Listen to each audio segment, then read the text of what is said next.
नमस्कार। आप सभी कथा प्रेमियों का इस कथा पटल पर हार्दिक स्वागत है और आज के अंक में लेकर आई हूँ कमलेश्वर की कहानी जिसका शीर्षक है सफेद तितलियां। कमलेश्वर, जिन्होंने सैकड़ों कहानियों, दर्जनों उपन्यासों के अलावा लगभग 100 से अधिक फिल्मों की कथा, पटकथा, संवाद लेखन में अपनी कलम का जादू चलाया। The burning train, mister Natwarlal, Ram Balram, सारा आकाश, रजनीगंधा जैसी फिल्में आपने कभी न कभी तो देखी ही होंगी। अनेक सम्मान व पुरस्कारों के अलावा कितने पाकिस्तान उपन्यास पर उन्हें साहित्य अकादमी सम्मान से भी सम्मानित किया गया था। कमलेश्वर की इस कहानी की नायिका सुमन रोज रात एक आत्मा से मिलती थी। क्यों वह आत्मा रात ही में आती थी? घर के किसी दूसरे सदस्य को वह दिखाई नहीं देती थी। क्या वह आत्मा उसके मृत पति की थी? परिवार और उसके पास पड़ोस के लोग इस बात से अत्यधिक भयभीत रहा करते। उन्हें लगता कि अधूरे सपनों, अरमानों को पूरा करने के लिए सुमन का मृत पति उससे रोज मिलने आता है। और एक दिन सुमन के गायब हो जाने पर सभी को यही लगा कि वह मृत आत्मा सुमन को अपने साथ लेकर चली गई। क्या वास्तव में सुमन अपने मृत पति के साथ चली गई? पति के समान क्या वह भी सफेद तितली बन गई थी? आखिर उन सफेद तितलियों का रहस्य क्या था? जानने के लिए आइए सुने कमलेश्वर जी की कहानी सफेद तितलियां। पर दोस्तों, आगे बढ़ने से पहले एक अनुरोध कि आप इस कथा चैनल को सब्सक्राइब करें, ज्यादा से ज्यादा कहानियों के शौकीनों तक इसे पहुंचाएं और हाँ, कहानी जरा भी पसंद आए ना तो लाइक का बटन जरूर दबाएं। तो चले कहानी शुरू करते हैं। सुमन की कहानी सब लोगों के लिए एक रहस्य ही बनी रह गई।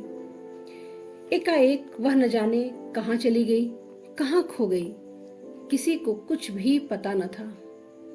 सरदारी लाल की पत्नी बोली, सुमन निश्चित ही जसवंत की आत्मा के साथ इस दुनिया से दूर चली गई है। अब हम संसारिक लोगों के लिए उसे खोज निकालना कठिन ही नहीं, असंभव भी है। जसवंत की अतृप्त आत्मा उसे साथ ले गई। वे यहाँ इस दुनिया में अपने अरमानों को पूरा नहीं कर पा रहे थे। और फिर आत्माओं का संसार इतना खूबसूरत होगा कि वे यहाँ रह भी नहीं सकते। और सुमन तो उसकी दीवानी ही थी। नागपुर से देवबाला के आने के बाद यह 4 महीने पहले का किस्सा फिर ताजा हुआ और सरदारी लाल की पत्नी अपना बयान पेश कर रही थी। उनकी बात सुनकर देवबाला धीरे से मुस्कुराई। सरदारी लाल की पत्नी को कुछ बुरा तो लगा। वह बहुत भावुकतापूर्ण ढंग से बोली, आत्माओं का संसार अलग है। वे हम जैसी नहीं हैं। हम उन्हें नहीं देख सकते और न उनकी ताकत का मुकाबला कर सकते हैं। आप यह कैसे मानती हैं कि ये सब घटनाएं अलौकिक हैं और हमारा कुछ भी वश नहीं है इन पर? देवबाला ने पूछा। सुमन के पिता ने जवाब दिया, जो हमारी आंखों के सामने गुजरा है उसे हम झूठ कैसे मान लें? इसका गवाह मैं ही नहीं, ये सब लोग हैं। और फिर सुमन का एकाएक गुम हो जाना और गुम होने से पहले आत्महत्या की कोशिश करना, इससे बात कुछ उलझती जरूर है, पर यह निश्चय है कि जसवंत की आत्मा उसे अपने साथ ले गई। मैं अपनी आंखों पर अविश्वास कैसे करूं?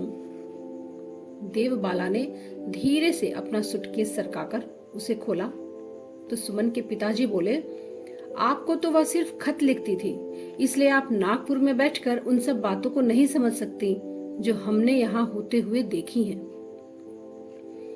कुछ खत निकालकर देवबाला बोली, सुमन के इन खतों से आपको उसका हाल मिल जाएगा और मैं इसलिए आई हूं कि उसके ये खत आपको दे दूं।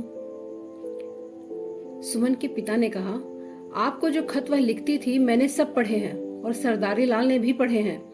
मैं तो हमेशा उन्हें पोस्ट करने से पहले खोलकर पढ़ लिया करता था। सरदारी लाल ने स्वीकृति में सिर हिलाया। यह भी तो हो सकता है कि उसने आत्महत्या कर ली हो। देवबाला ने इस बात को थोड़ा और उलझाया। सुमन के पिता का चेहरा काला पड़ गया। बड़े दुख से बोले, एक बार उसने कोशिश जरूर की थी, पर उसके बाद वह ठीक हो गई थी और जसवंत की आत्मा बराबर आती थी। फिर एकाएक उसका गुम हो जाना इस बात का सबूत है कि वह इस संसार से जीती जागती कहीं तो चली गई। आत्महत्या करने का कोई सवाल ही नहीं कि मैंने उस पर कोई रोक नहीं लगाई थी। मैं उसके लिए सब कुछ करने को तैयार था। देखिए, मैं इसी गाड़ी से वापस जाना चाहती हूँ और चाहती हूँ कि आप सब लोग इन खतों को एक बार फिर से पढ़ लें और सुमन के बारे में जो गलत बातें आपके दिमागों में हैं उन्हें निकाल फेंकें। मैं सुमन की अकेली मित्र हूँ और मैं आपके इस दिमागी खलल को दूर करने के लिए ही आई हूँ, क्योंकि मुझे लगता है कि मुझे ऐसा करना चाहिए। देवबाला कुर्सी पर बैठी बैठी उन लोगों को समझाने की कोशिश कर रही है, पर वे कुछ भी नहीं मान रहे थे। बात ही ऐसी है, 4 महीने पहले सुमन गुम हो गई और तब से जब जसवंत की आत्मा भी नहीं आती।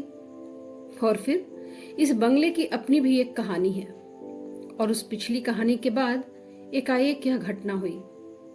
पिछले लोग समझ ही नहीं पाए। 10 महीनों से यह सब होता रहा और वे कसमसाए से सब कुछ देखते रहे। और एक दिन सुमन की कहानी भी रहस्य के गर्भ में छिप गई। शाम होते ही इस बंगले में भयानकता छा जाती थी और दीवारें उदास और शंकित लगने लगती थीं। लंबे लंबे शीशम के पेड़ और उनकी छाएं गहरी होने लगती। अहाते में उगी हुई घास हवा से भी हिलती तो लगता जैसे वह आ गया। लोगों के मन धक्क से हो जाते और सन्नाटा छा जाता। ऐसा सन्नाटा जैसे सांप सूंघ गया हो। वह बंगला जितना बड़ा है उतना ही उदास भी। शहर से कटा हुआ है। पिछले 3-4 साल से ही तो आबाद हुआ है। जब से यह आबाद हुआ है, बस तब से इसके संबंध में रहस्य और बढ़ गया है। जब यह खाली था तब भी इसके बारे में बहुत सी बातें फैली हुई थी, पर वे समय के साथ साथ समाप्त प्राय सी हो गई और नवयुवकों को बस इतना ही पता था कि यह खाली पड़ा रहता है और इसके जो वारिस हैं पाकिस्तान भाग गए हैं। पर आसपास के बुजुर्गों को इस बंगले की कहानियां याद हैं। आमतौर से जैसी कहानियां प्रचलित हो जाती हैं उनमें सत्य के स्थान पर कल्पना का अंश अधिक होता है। उसी तरह की कथाएं इसको लेकर भी गढ़ी गईं।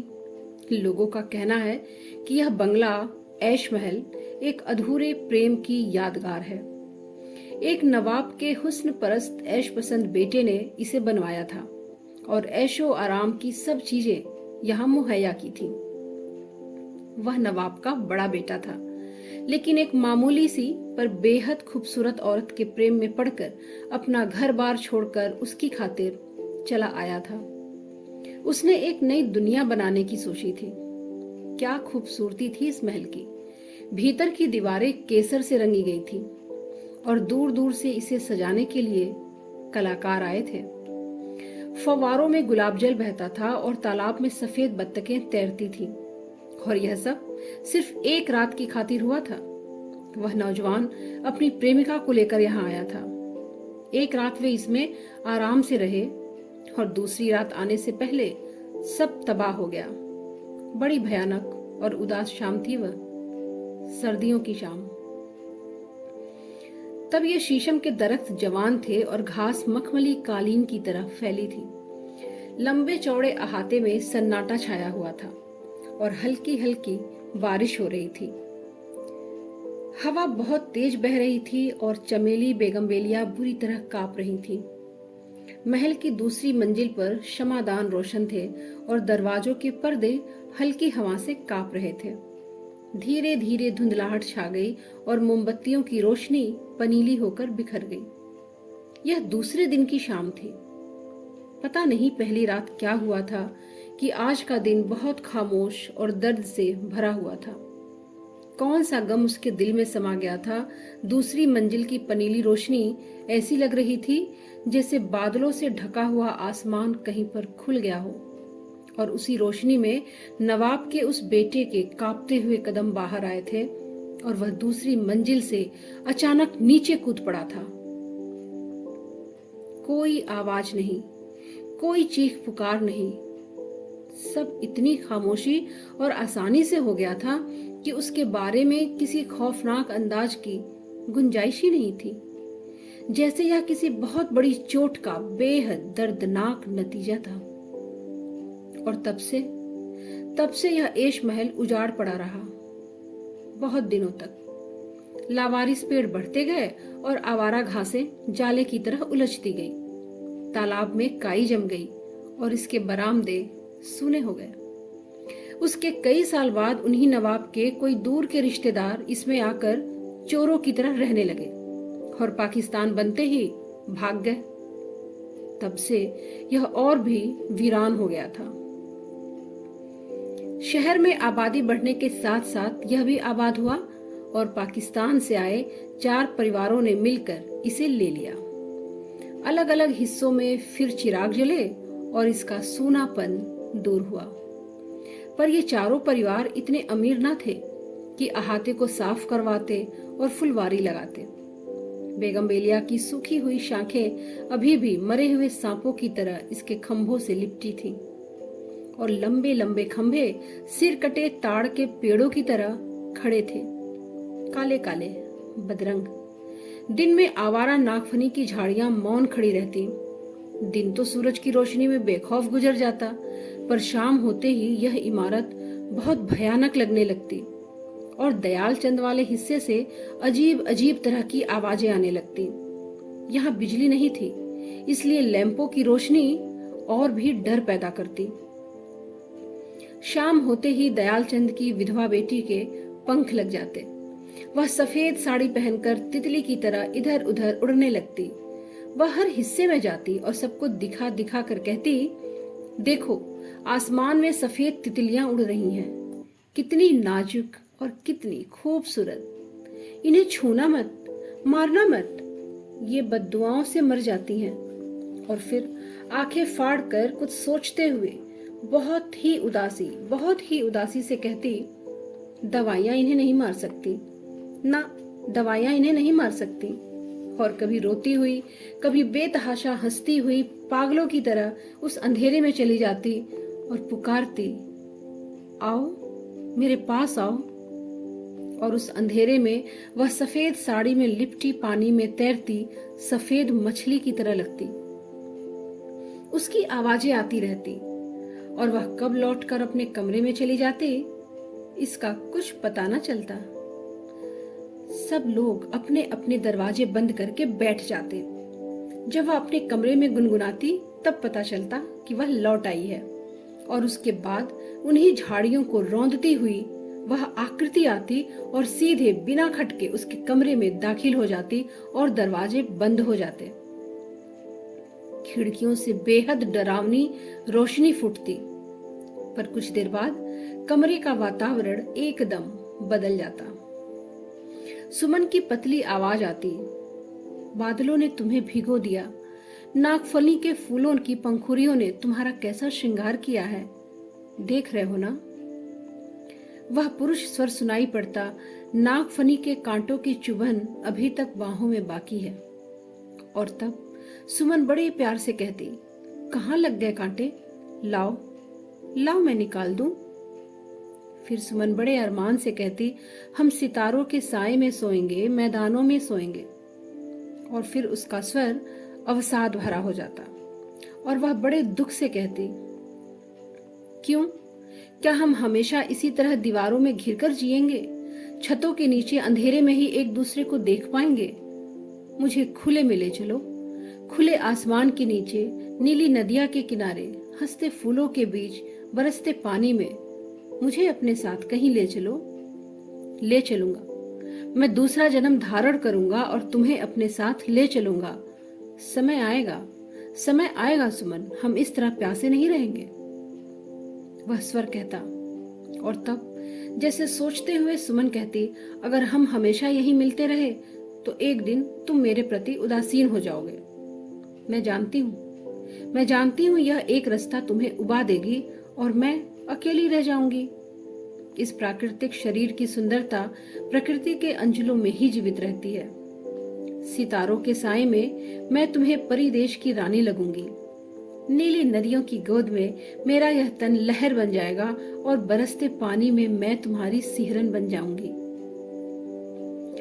तब वह उसके स्वप्निल पलकों को चूम कर कहता, मैं तुम्हें ले चलूंगा सुमन। और सुमन दार्शनिक की तरह कहती, खूबसूरती से अधिक बदसूरत चीज दूसरी नहीं होती। खूबसूरती अपने लिए हमेशा सुंदर और मोहक साधन चुनती है। वह बदसूरत न होती तो ऐसा ना करती। तन की सुंदरता ऐसी ही है जसवंत। ऐसी ही न जाने कितनी स्वप्निल बातें सुमन और जसवंत करते रहते, हंसते, खिलखिलाते और कभी कभी चुप बैठे रहते। घर वालों और पड़ोसियों की निगाहें चोर खिड़कियों और दराजों से उन्हें देखती रहती। और तब एक दिन सुमन बिफरी हुई निकल कर आई और पागलों की तरह चीखने लगी, तुम लोग अगर इस तरह पेश आओगे तो मैं दूसरी मंजिल से कूदकर जान दे दूंगी। मेरी मौत का इल्जाम तुम लोगों पर होगा। भाग जाओ यहां से, निकल जाओ। और उसकी चीखें वहां गूंजती रही। उस दिन से शाम के बाद लोगों ने उसके कमरे के पास जाना बंद कर दिया, लेकिन आपस की कानाफूसी चलती रही। सुमन के बाप रो रो कर बताते, मैंने इसकी शादी बहुत अच्छे लड़के से की थी, पर वह तो एकाएक मर गया। तभी से इसका दिमाग कुछ खराब सा हो गया। उसकी मृत्यु के बाद एकदम से गुमसुम रहने लगी। उसकी तस्वीर लिए यह घंटों रोती रहती थी। और एक रात जबकि हम सब बहुत गहरी नींद सो रहे थे, एक चीख सुनाई पड़ी। हमने जाकर देखा तो सुमन बेहोश पड़ी थी। बड़ी मुश्किल से हम इसे होश में लाए। होश में आते ही सुमन बड़बड़ाई, वह मुझसे मिलने आए थे, आसमान से उतर कर आए थे। उन्होंने मुझसे कहा कि तुम अकेली नहीं हो, मैं रोज मिलने आऊंगा और एक दिन तुम्हें अपने साथ ले जाऊंगा। तब हमारा दूसरा जन्म होगा और हम इसी तरह दूसरी जिंदगी जिएंगे। उस दिन से इस लड़की को न जाने क्या हो गया। शाम होते ही इसका दिमाग पलट जाता है और यह पागलों की तरह इधर से उधर चक्कर काटती रहती है। कभी रोती है, कभी हंसती है, कभी श्रृंगार करती है तो कभी कपड़े फाड़ डालती है। सरदारी लाल ने रहस्य जानने के लिए पूछा। उसके दिल में गम समा गया है, पर वह कौन है जो इस तरह रोज उन नागफनी की झाड़ियों से निकल कर आता है। सुमन के पिता ने बताया, वह उसके मृत पति की आत्मा है। आत्मा? कैसी बातें कर रहे हैं आप? सरदारी लाल ने शंका और भय से कहा। तभी सुमन आई थी और सबके रोंगटे खड़े हो गए, पर वह बिल्कुल ही सामान्य लग रही थी। ठीक तरह से कुर्सी पर बैठते हुए उसने कहा, हाँ, वह मेरे मृत पति की आत्मा है। भगवान इतना निष्ठुर हो सकता है कि वह उन्हें छीन ले, पर वे इतने कठोर नहीं हो सकते। हमारे सपने अधूरे रह गए, हमारे अरमान पूरे नहीं हुए और मौत उन्हें ले गई। पर हमारा अधूरा प्यार तो जीवित रहा और वे अब मुझसे मिलने आते हैं और मैं सिर्फ उन्हीं का इंतजार करती हूँ और उन्हीं के लिए जी रही हूँ। कमरे में सन्नाटा छा गया था। सब चुप। सुमन चुपचाप उठकर चली गई। आगे बात करने की हिम्मत किसी को नहीं हो रही थी और सुमन का वह कार्यक्रम चलता रहा। दिन में वह घर के लोगों के बीच बैठती, सबसे हंसती बोलती, काम करती, पर शाम होते ही उसका रूप बदल जाता।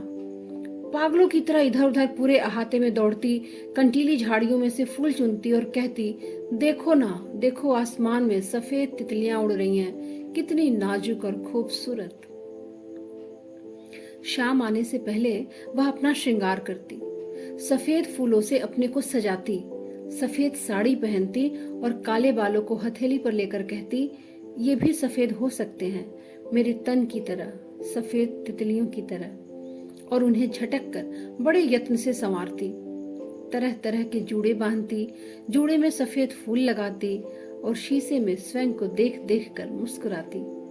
और जैसे ही अंधेरा होता, वह नागफनी की झाड़ियों की ओर भागती और उस आत्मा का आवाहन करती। तब सफेद कपड़ों में जसवंत की आत्मा धुएं में लिपटी मनुष्याकृति की तरह आती और बेआवाज कदमों से सुमन के कमरे में घुस जाती। जसवंत की छाया का आना सभी को शंकित करता, पर वह जिस विश्वास और साहस से आती, उससे सभी के मन पर भीषण आतंक छाया रहता। सुबह होते होते आतंक की छाया दूर होने लगती और सुमन भी प्रकृतिस्थ हो जाती। वह एकदम बदल जाती, जैसे कुछ हुआ ही ना हो। उसकी स्मृति से रात का वातावरण और घटनाएं उतर जाती। भूल से कभी कोई पूछता भी तो वह आंखें फाड़ फाड़ कर देखती और कहती, क्या कह रहे हो? कौन आया था? कोई तो नहीं। यह सब तुम्हारा भ्रम है। मेरे पास कोई नहीं आता, कोई नहीं आता। और वह कभी कभी रो पड़ती। पर कुछ दिनों बाद उसने जसवंत से आत्मिक मिलन की बात को स्वीकार करना शुरू कर दिया था और मुक्त होकर कहने लगी थी, हम पति पत्नी हैं और हमें कोई अलग नहीं कर सकता। वे मेरे पास आते हैं। तुम लोगों की सांसारिक आंखें उन्हें सिर्फ देख सकती हैं, पर वह तुमसे बात नहीं करेंगे। जसवंत की आत्मा को किसी रोज दिन में बुलाओ सुमन, सरदारी लाल की पत्नी ने एक दिन कुछ डरते हुए कह दिया। वे दिव्य पुरुष हैं, हम ठीक से उनके दर्शन तो कर लें। हमारा तो आत्मा से मिलन और उसकी अमरता पर विश्वास है। सुमन, तुम्हारा यह मिलन हमें बहुत सुख देता है। सुमन चुपचाप उनकी बातें सुनती रही, फिर बड़ी पीड़ा से बोली, चाची जी, सूरज की रोशनी में ना उनके पंख झुलस जाते हैं, वे नहीं आ सकते। सितारों की रोशनी में इसीलिए आते हैं। मैं उन्हें खोना नहीं चाहती। एक बार खो चुकी हूं, अब नहीं खोना चाहती। और सुमन की इस अजीबो गरीब मन स्थिति का और अधिक परिचय पाने के लिए उसके पिता उन खतों को खोलकर अवश्य पढ़ लेते थे, जो सुमन अपनी मित्र देवबाला को कभी कभी लिखा करती थी। उसके मन और आत्मा की पवित्रता का बोध उन्हें पत्रों से ही हुआ था और जसवंत के इस आत्मिक मिलन की गंभीरता को भी वे इन्हीं पत्रों के प्रकाश में स्वीकार कर पाए थे। सुमन खत लिखकर पोस्ट करने के लिए उन्हें दे देती और वे सरदारी लाल के साथ उन पत्रों को खोलकर पढ़ लिया करते थे। लेकिन इन सब बातों के बावजूद इस मिलन की रहस्यमयता और अंत के बारे में सोचकर वे परेशान होते।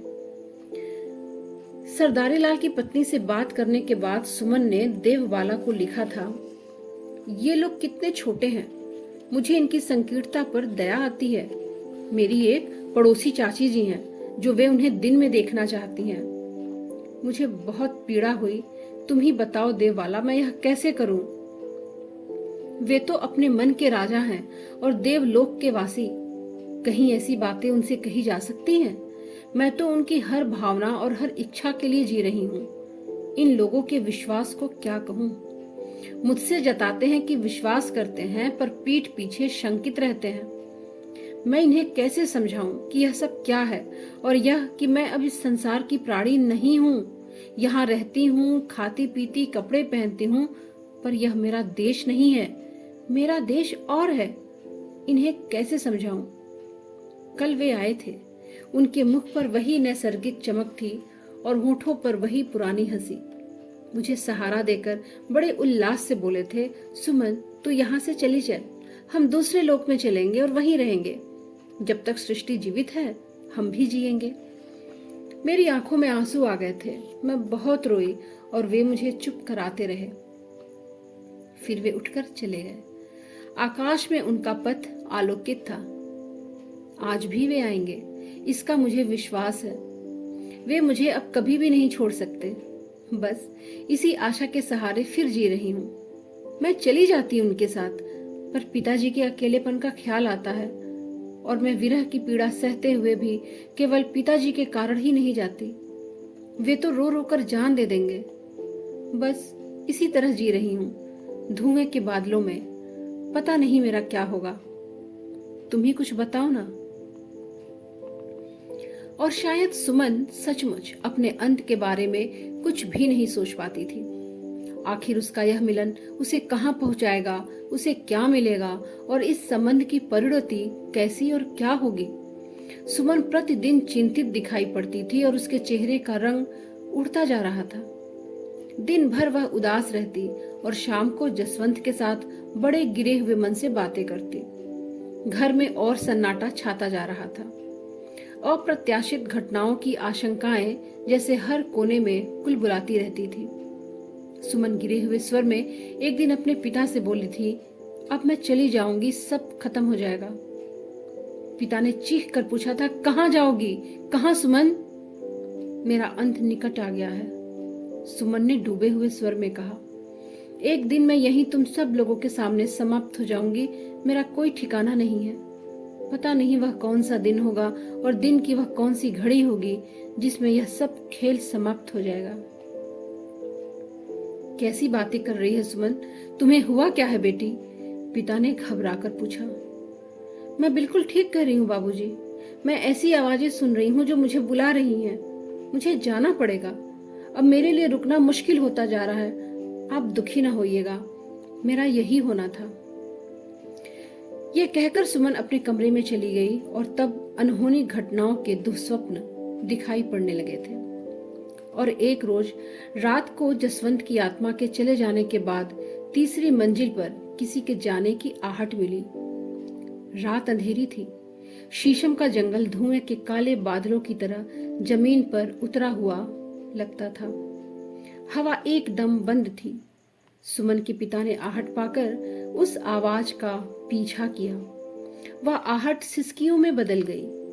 वे तेजी से उसके पीछे गए। सुमन तीसरी मंजिल की मुंडेर पर पांव रखकर नीचे कूदने ही वाली थी कि उन्होंने उसे पकड़ लिया। सुमन को जैसे काट मार गया। वह कुछ भी नहीं बोली, जैसे संज्ञाहीन हो गई हो। वे उसे पकड़कर कमरे में ले आए और उसे लिटाकर रात भर पहरा देते रहे। उस रात सुमन खूब रोई। सुबह उन्होंने कुछ नहीं पूछा, पर सुमन ने खुद ही कहा, आपने मुझे नाहक बचाया। मैं तो इसी तरह मरूंगी और यह जबरदस्ती की मौत मुझे मरने के बाद भी जीवित रखेगी। उसकी आंखें फूली हुई थी, बाल खुले हुए थे। उसने कुछ भी खाया पिया नहीं था। और तब आशंका भरे दिनों के बाद सुमन एकाएक गुम हो गई। ऐश महल की वीरानी और भी बढ़ गई और जसवंत का आना बंद हो गया। पर सरदारी लाल की पत्नी कहती थी, वे यहीं कहीं हैं, एक दिन लौटकर जरूर आएंगे। लेकिन सुमन के पिता आशा छोड़ चुके थे। सुमन की सब चीजें बेतरतीब पड़ी थी। वह अपने साथ कुछ भी नहीं ले गई थी। यह सब 4 महीने पहले हो चुका था और इस घटना को जैसे स्वीकार कर लिया गया था। पर एकाएक देवबाला के आने से यह घटना और अधिक रहस्यमय बन गई। और फिर जिस तरह वह बात कर रही थी, उससे सुमन का गुम हो जाना और नए ताजुब से भरता जा रहा था। हो सकता है कि उसने आत्महत्या की हो, पर क्यों, यह मैं नहीं जान पाया। बहुत दुख से सुमन के पिता ने कहा, जो हो, मुझे विश्वास नहीं होता। देवबाला ने सुमन के खतों में से खोज कर एक खत निकाला और उसे खोलते हुए बोली, पहले वह मुझे भी यही सब लिखती रही कि जसवंत की आत्मा उससे मिलने आती है क्योंकि वह उसका पति है। वह असमय में ही मर गया था, उसका प्यार अधूरा रह गया था। फिर खत खोलकर उसने सामने करते हुए कहा, अब इस खत को पढ़ लीजिए। इसमें उसने सब कुछ स्वीकार किया है। प्रिय देवबाला, मैं अभी तक तुम सब लोगों को छलती रही। पिताजी ने मेरा विवाह जसवंत से किया था। वह कुलीन था, अच्छे ओहदे पर था। मैंने सोचा कि मेरी जिंदगी एक खूबसूरत सपने की तरह बीत सकेगी, लेकिन ऐसा नहीं हो पाया। उसे संतान से चिढ़ थी और जब जब ऐसा मौका आया, उसने मुझे तरह तरह की दवाइयां पिलाकर ऐसा किया कि मैं मां न बनने पाऊं। उसे मेरी खूबसूरती चाहिए थी। वह कहता, यह सुंदरता कायम रखने के लिए है। मैं तो तुम्हें हमेशा ऐसी ही देखना चाहता हूँ। पर देवबाला, मेरी सुंदरता का उपयोग केवल उसके लिए था। मेरे लिए क्या था? मैं अपनी सुंदरता का प्रतिरूप अपने लिए चाहती थी, लेकिन उसने ऐसा होने नहीं दिया और मैं घुटती रही। और एक दिन अचानक उसकी मृत्यु हो गई और मेरे लिए अपनी तमन्नाएं पूरी कर सकने के सब दरवाजे बंद हो गए।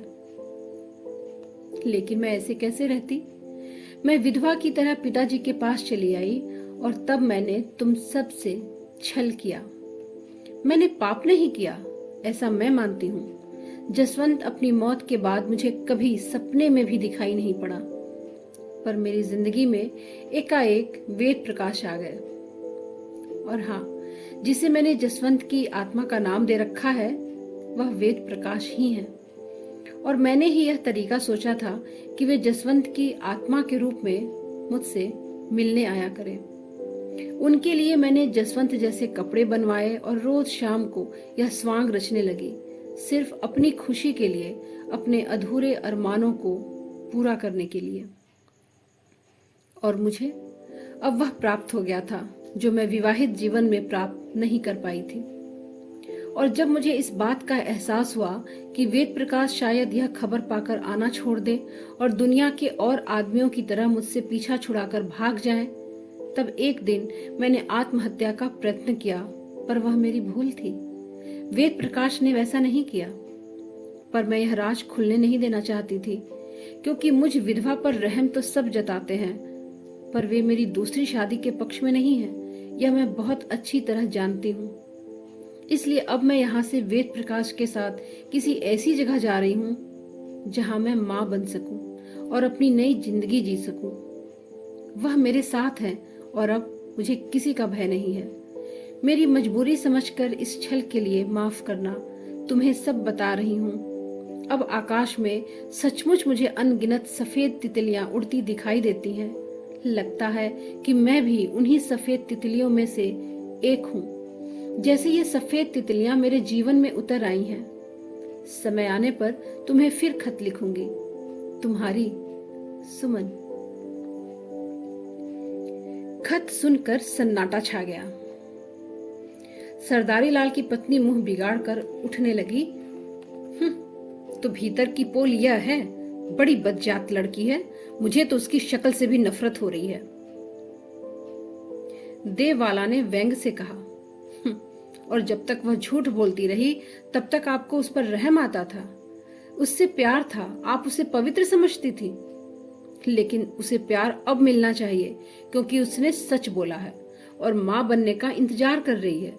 वह एक पवित्र जिंदगी फिर शुरू कर रही है। उसमें फिर से जिंदगी को शुरू करने का साहस है। उसकी खबर आते ही मैं आप लोगों को लिखूंगी और तब आप उसे आशीर्वाद दीजिएगा। सरदारी लाल की पत्नी तो मुंह बिगाड़ते हुए उठकर चली गई और देववाला अपना सूटकेस सरकाकर ठीक करने लगी। दोस्तों, कमलेश्वर जी की यह कहानी 1950 में प्रकाशित हुई थी और 1950 से लेकर आज तक हम सब कमलेश्वर की कहानियों को, उनके उपन्यासों को और उनकी लिखी हुई कथाएं, पटकथाएं जो उन्होंने फिल्मों के लिए लिखी, हम आज भी उन्हें पसंद करते हैं। आशा करती हूँ कि आपको यह कहानी पसंद आई होगी। आने वाले अंकों में कमलेश्वर जी की ऐसी ही रोचक कहानियां लेकर आऊंगी। कहानी सुनने के लिए, अपना समय देने के लिए आप सभी का हृदय से बहुत बहुत आभार। नमस्कार।